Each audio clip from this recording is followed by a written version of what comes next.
मोनू देखो बेटा, आपकी एक बहन आई है। कितनी प्यारी, कितनी छोटी सी है। मनोज ने अपने 3 साल के बेटे को गोद में उठाते हुए अपनी बेटी दिखाई। मम्मी, यह मेरी बहन है।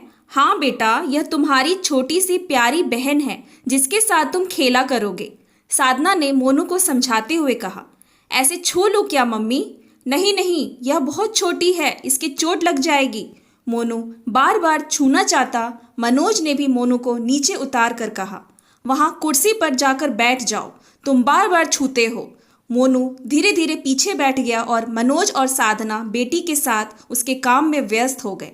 3 दिन मोनू दादा दादी के साथ रहा। दिन में आता था मिलने।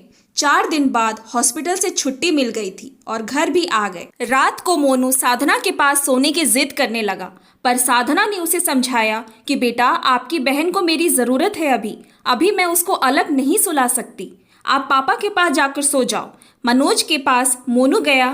पापा, मुझे नींद आ रही है, मुझे सुला दो। मनोज अपने लैपटॉप में बिजी था। उसने कहा, बेटा, अभी मैं थोड़ी देर बाद आता हूँ, आप जाकर बेड पर लेट जाओ।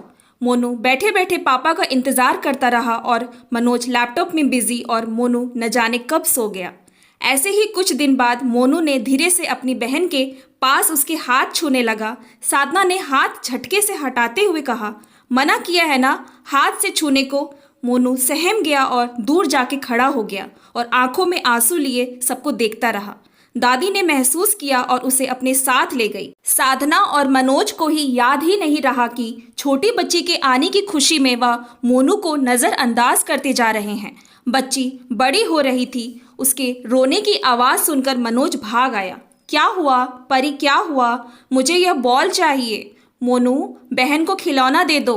पर पापा, मैं उसे खेल रहा हूँ। नहीं, जब छोटी है, वह मांग रही है तो आप उसे दे दो।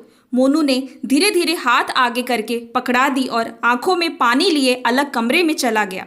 और ऐसा बहुत बार हुआ।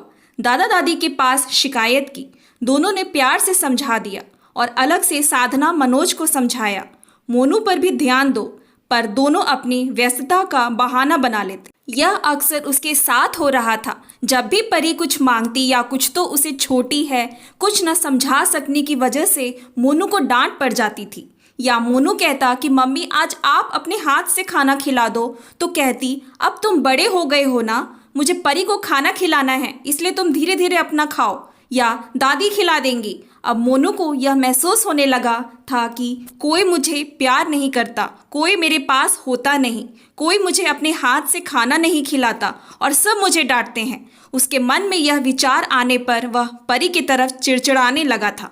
किसी भी बात पर जब उसके मम्मी पापा नहीं होते तो उसे मार देता और ज़ोर से भाग जाता। पढ़ाई करने का मन भी कम हो गया। जो ट्यूशन में पढ़ता बस वही करता।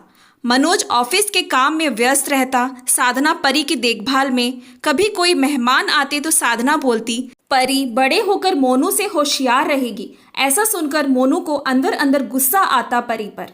एक दिन जब परी रोई तो मनोज ने मारते हुए मोनू को देखा तो मनोज ने जोर से एक चांटा मोनू को लगा दिया। क्यों मारा परी को? कितनी छोटी है, मारूंगा, वो गंदी है, जब से आई है आप दोनों मुझे प्यार नहीं करते, कहकर भाग गया। मनोज गुस्से में मारने बढ़ा। मोनू के दादाजी ने हाथ पकड़ा और बोले, मोनू अंदर जाओ बेटा। मोनू चला गया। क्यों रोका पापा? साधना को बुलाओ। जब दोनों आए तो मोनू के दादा दादी ने उन दोनों को कहा, बहुत बार तुम दोनों को समझाया, पर आज जो हुआ, तुम्हें नहीं लगता कि कुछ गलत हो रहा है? परी छोटी है, पर तुम्हारे मोनू को प्यार न करने से इस बात का मोनू पर क्या फर्क पड़ रहा है?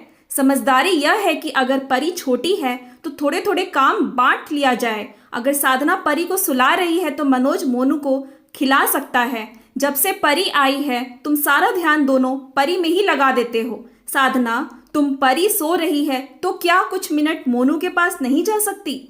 मोनू के ऊपर क्या बीत रही है? वह जो बच्चा मम्मी पापा के लाड में 3 साल तक रहा है और अचानक उसे दूर कर दिया गया कि दादा दादी के पास रहो। दादा दादी का प्यार अपनी जगह है और माता पिता का प्यार अपनी जगह।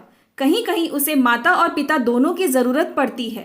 उसका पढ़ाई में ध्यान कम हो रहा है, उसको कुछ अच्छा नहीं लगता, गुस्सा कर लेता है जल्दी जल्दी। आखिर क्यों? पहले मोनू ऐसा नहीं था, तुम दोनों ना समझी कर रहे हो और आज मुझे तुम्हें समझाना पड़ रहा है। दो बच्चे में कभी भी भेदभाव नहीं आना चाहिए। अगर बचपन से ही परी और मोनू आपस में प्यार के साथ नहीं रहेंगे तो यह बात उनके मन में घर कर जाएगी। कभी कभी परी अगर मोनू से कोई चीज मांग रही है तो कभी कभी परी को भी बहला सकते हो और मोनू की तरफदारी कर सकते हो, जिससे उसे यह ना लगे कि हमेशा परी का ही साथ दिया जाता है। छोटी छोटी बातें हैं, इनको ध्यान देना चाहिए। कितनी बार देखा है, हमेशा उसकी तुलना मोनू से करते हो। परी होशियार निकलेगी, मोनू क्यों नहीं निकलेगा होशियार। मोनू के सामने यह सब कहने की जरूरत नहीं है। तुलना बच्चों की करने से बच्चों के मन में भेदभाव आता है।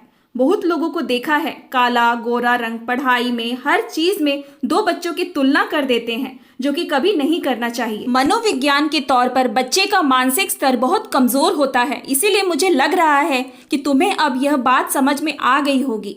मनोज और साधना को अपनी गलती का एहसास हो गया था। साधना और मनोज मोनू के पास पहुंचे। साधना बोली, अरे यह हमारा बेटा नाराज है क्या? चलो मनोज, आज तुम इसको बाहर घुमाने ले जाओ, इसको पिज्जा खिलाओ, आइसक्रीम खिलाओ, और जो मोनू बोलेगा आज वह होगा। और हाँ साधना, जब तक परी छोटी है तब तक मोनू मेरे साथ ही सोएगा और मैं ही इसे खाना खिलाऊंगा। मोनू बेटा जल्दी से तैयार हो जाओ। और मोनू हंसता हुआ, क्या सच? आप मेरे साथ चलेंगे बाजार आइसक्रीम खिलाने के लिए? दादू दादी मैं बाजार जा रहा हूँ। और दौड़कर मनोज की गोद में आकर बाहों में भर लिया। मनोज ने कसकर गले लगा लिया। मोनू बोला, परी पिज्जा खाने नहीं जाएगी? जाएगी, पर थोड़े दिनों के बाद जब उसके दांत आ जाएंगे। पापा फिर उसके लिए सेरेलैक खाने के लिए लाएंगे हम, और एक गुड़िया भी मेरी सामान नहीं मांगेगी। सब हंसने लगे। छोटे बच्चों का मन बहुत नाजुक होता है, उन पर छोटी छोटी बातें असर करती हैं। इसीलिए माता पिता और बड़ों को चाहिए कि बच्चों की मन की भावनाओं को समझें। Thanks for watching. Please like and subscribe my channel.